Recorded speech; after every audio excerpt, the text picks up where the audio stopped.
She pointed a traumatic pistol at me and muttered through her teeth, "Sign, or it will be very bad." My father stood silently by the door, arms crossed over his chest. I did not reach for the documents. Instead, I smiled slightly and nodded toward the corner of the room. "Look there." My sister jerked, followed with her gaze and turned pale. 5 seconds later, a shot rang out.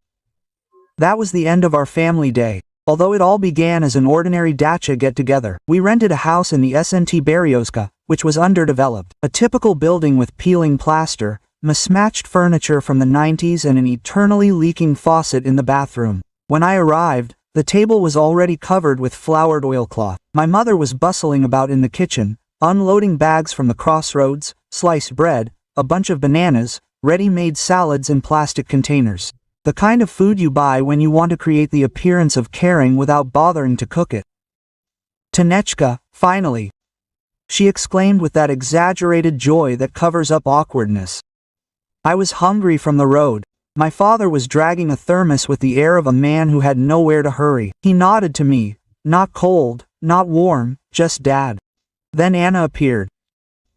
Huge sunglasses, a stylish hairdo, a trail of perfume that made me want to sneeze. She kissed the air next to my cheek.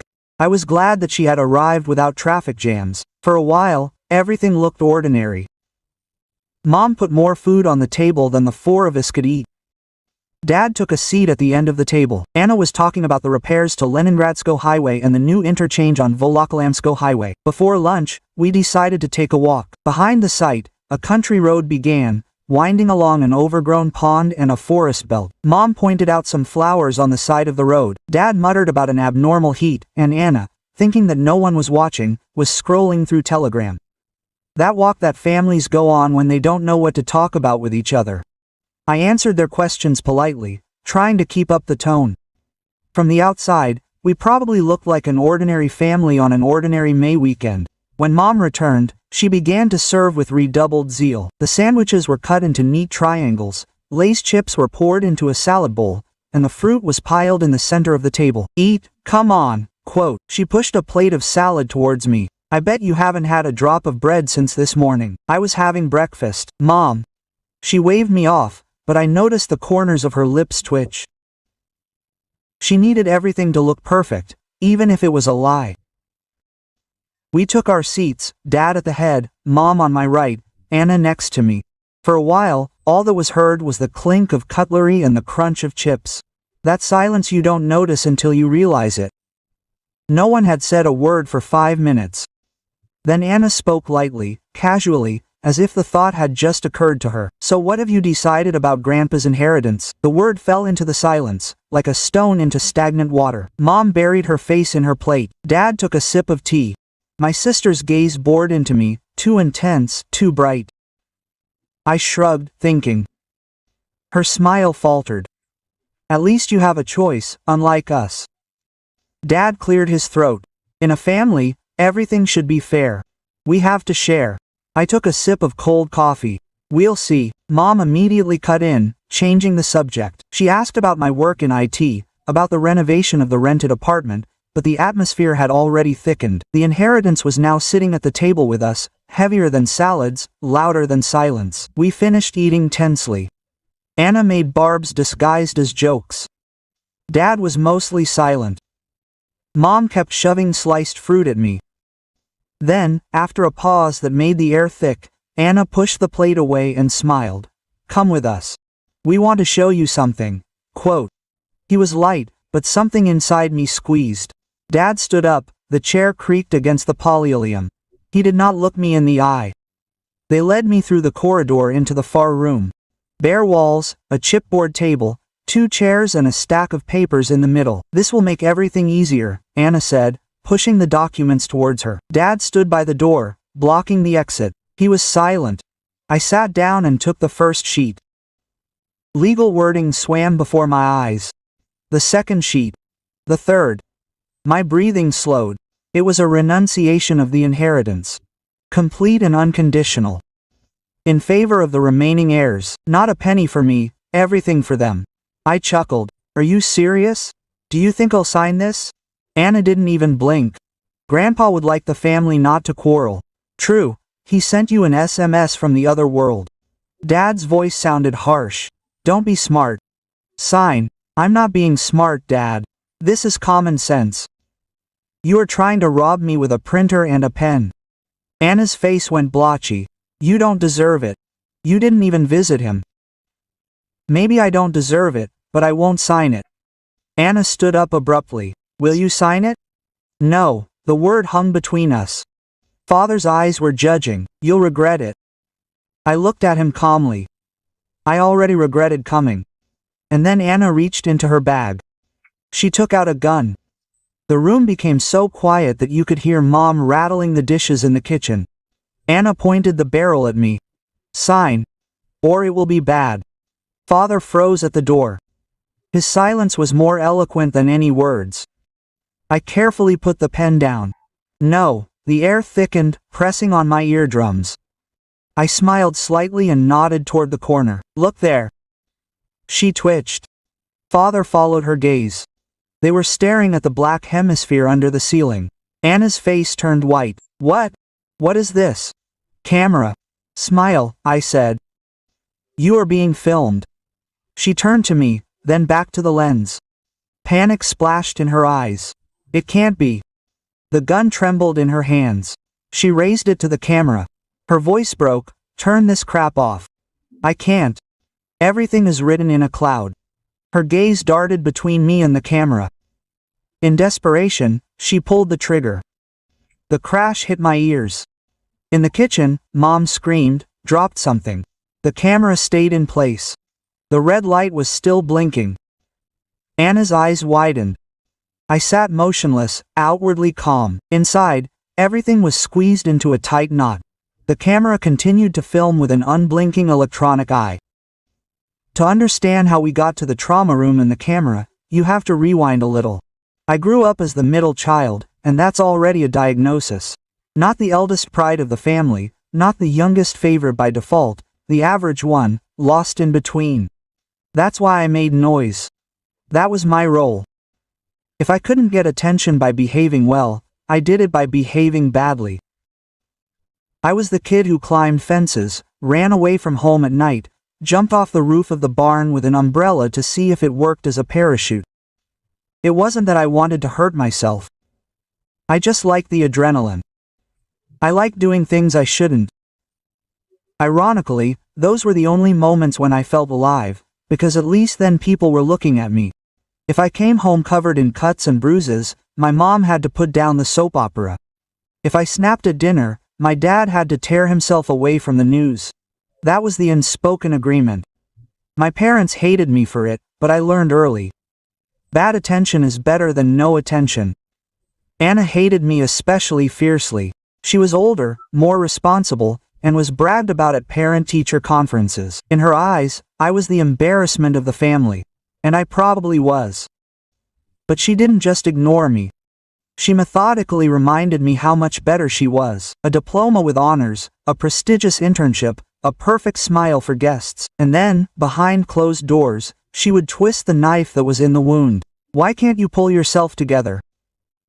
No wonder they don't trust you. Ilya was different. It wasn't that we were close, but he saw me. He rolled his eyes when my parents lectured me yet again. Sometimes he even covered for me when I got into yet another mess. He was the only one who made it clear that I wasn't completely alone in this house. By the time I was 18, I couldn't take it anymore. I packed my backpack and left. No help from my parents, no money for school. Just me and what I managed to save up by working part-time as a courier.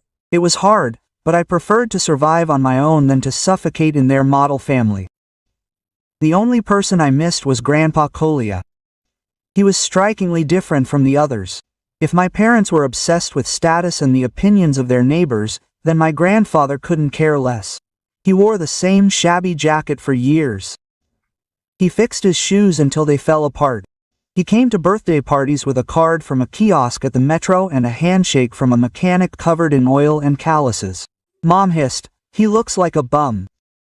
Dad sighed and shook his head, like the old man was disgracing the family. But I liked my grandfather. I liked that he didn't play their games. He didn't try to please anyone. It seemed like he didn't even notice when braids were looking at him.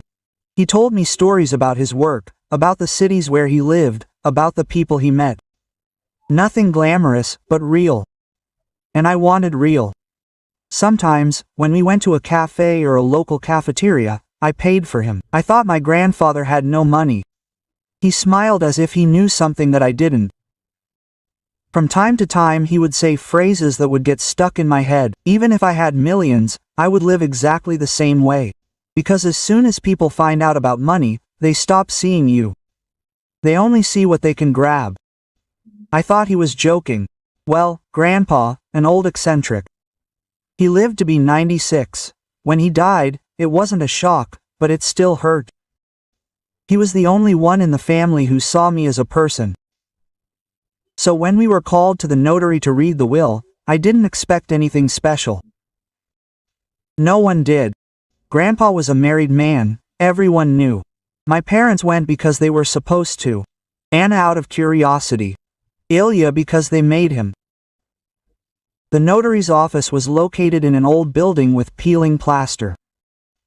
We sat on hard chairs from the Soviet era.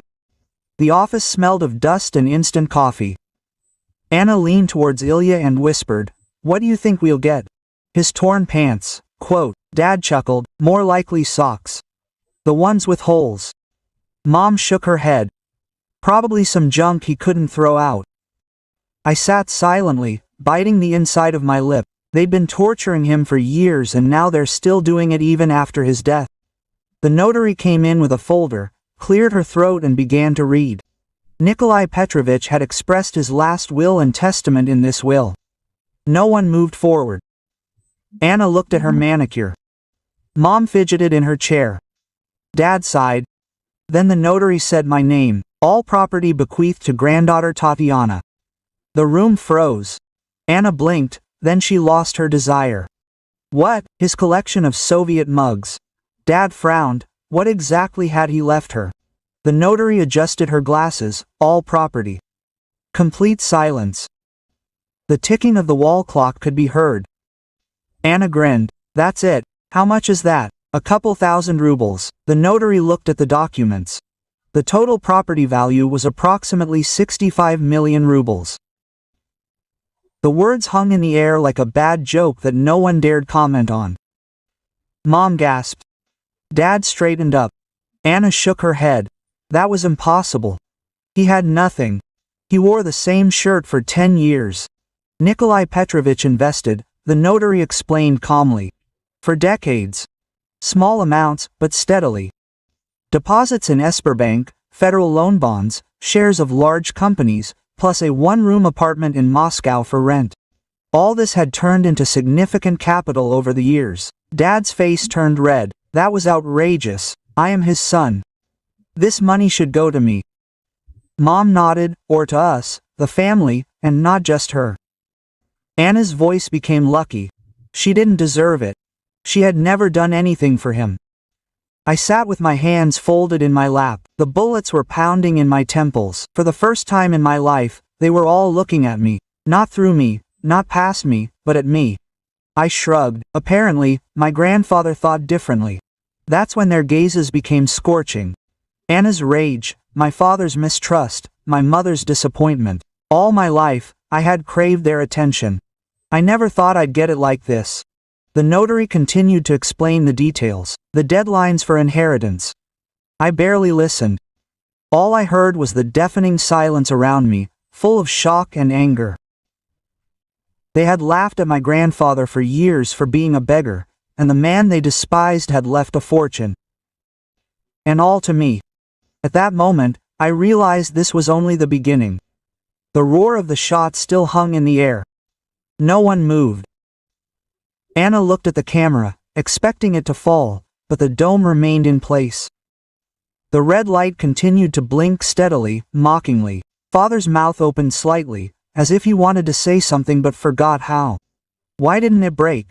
Anna whispered, more to herself than to me.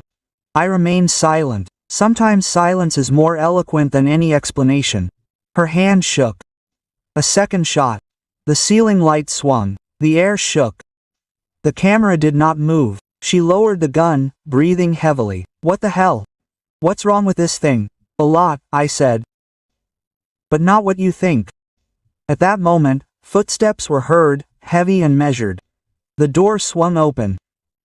Two men entered, without uniform, but with that posture that changes the atmosphere in the room without a word. Put down the gun, the first said. Calmly, but so that you can't argue. Anna jerked, pointed the traumatic pistol at them. Her hand was shaking so much that the barrel shook. Don't make it worse, the second added. On the table. Now, quote. For a second she froze, like a child in hysterics who can't decide whether to scream or give in. Then her wrist shook. The gun landed on the table with a thud. One of the guards picked it up, moved it aside, quickly, professionally twisted her arms behind her back. The second put his hand on my father's shoulder. He froze. For the first time in several minutes, the room was quiet. I looked at Anna. Her eyes were wide open, like a cornered animal. Everything is written down, I said quietly. You can't get out of this. She looked back. The words were ready to burst out, but what's the point? And here I'll stop. I'll explain not to them, but to you, because you're probably wondering how I knew. How I didn't shake with fear when Anna aimed at me, how I sat calmly while my father pretended to be a statue. The truth is, I was shaking. They just didn't see it. A few days before the family reunion, Ilya called. His voice was tense, nervous. He said he overheard the conversation. His parents were discussing something with Anna. He didn't want to drag me into it, but he said, enough. Enough for me to go cold. Enough for me to understand. I didn't want to believe it. I convinced myself they wouldn't go that far. But deep down, I knew what my family was capable of. And I admit, part of me wanted to test them. So yes, I went because I wanted to see and because a small part of me was hoping.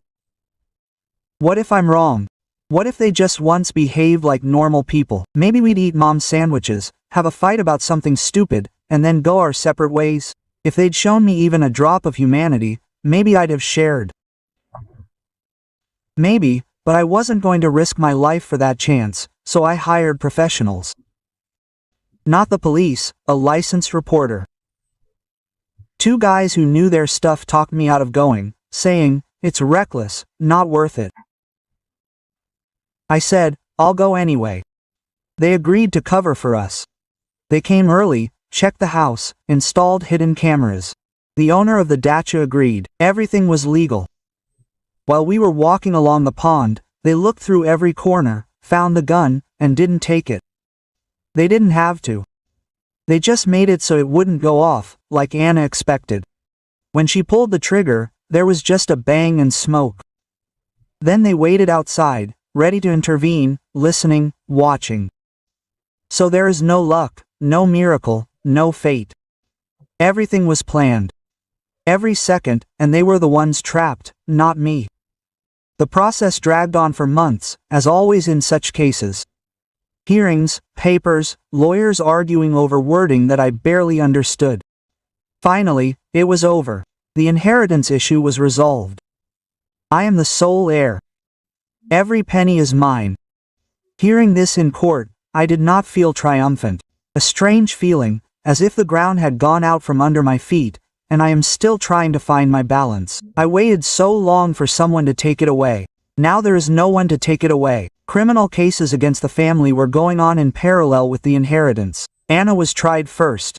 The sentence was 5+ years in a general regime colony. The judge did not mince words. Threat with a weapon, coercion to a deal.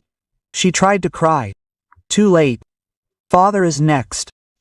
He did not pull the trigger, but stood and allowed it to happen. A year and 6 months suspended sentence, a large fine. He cooperated with the investigation, hence the gentleness. The expression on his face said it all. He thought silence was safer. He was wrong.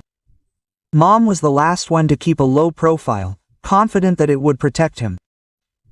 It didn't. The witness escaped criminal liability. But his reputation was ruined forever. I didn't celebrate. I didn't feel triumphant as I watched them being led out of the courtroom. Just tired. The tiredness that comes with years of carrying a burden you didn't ask for. But there was something else hidden behind the tiredness. Space, for the first time, the opportunity to imagine a life that would be mine. Not the one they dictated, not the one built on the image of an unloved child or a scapegoat. A life where I decide what's important. As I walked out of the courthouse, I imagined the cameras in my head filming a completely different scene. No screams, no papers on the tables, no guns in my bags. Just me moving forward, free, and no one holding me back anymore. 5 years later, my life looks completely different.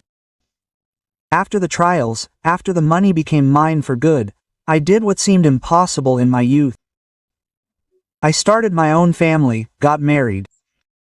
We have a daughter, Varya. She is 3. From the outside, we look like everyone else. A modest 2-room apartment in New Moscow. A reliable crossover in the yard. The neighbors discuss utility rates and when the playground will finally be fixed. For everyone, we are an ordinary middle-class family. But money has changed everything. Quietly, imperceptibly, using it the way my grandfather would have wanted. Smartly, without noise, I invest like he did. OFZ, corporate bonds, dividend shares. I bought a share in an apartment for rent. A financial consultant helps his Russian individual entrepreneur. I opened a personal deposit for Varya, a brokerage account, took out life insurance savings. Not to spoil her, so that she would be protected when she grows up. She doesn't know about money yet. She doesn't need it. She is busy being a child. That is how it should be. She did not keep everything for herself. Ilya, who warned, got his. I paid for his studies, helped him rent his first studio, bought a normal laptop for work. He did not ask, that is why I trust him. Now he is building his own life, he stands firmly on his feet. As for me, I spend. I travel Sochi and Abkhazia, Altai and Baikal, Dagestan, sometimes Turkey, Oa, then as far as possible without unnecessary noise. I stay in good hotels, eat what I want. I buy comfort when I want, freedom when I need it. But at home I dress simply. I go to the same supermarkets and stores, pay with a Mir card. For the outside world, nothing unusual. I like it this way, because now I understand what my grandfather meant. If people think you are rich, they only see money. If they consider you ordinary, you live freely. I still love adrenaline. Skydiving in Kolomna, hiking in Karelia and the Caucasus. Diving on vacation, but now through certified schools safely. Learn to feed this part of myself without destroying the rest. In the end, I don't need strangers to see my wealth. I need my daughter to grow up safe, happy and free.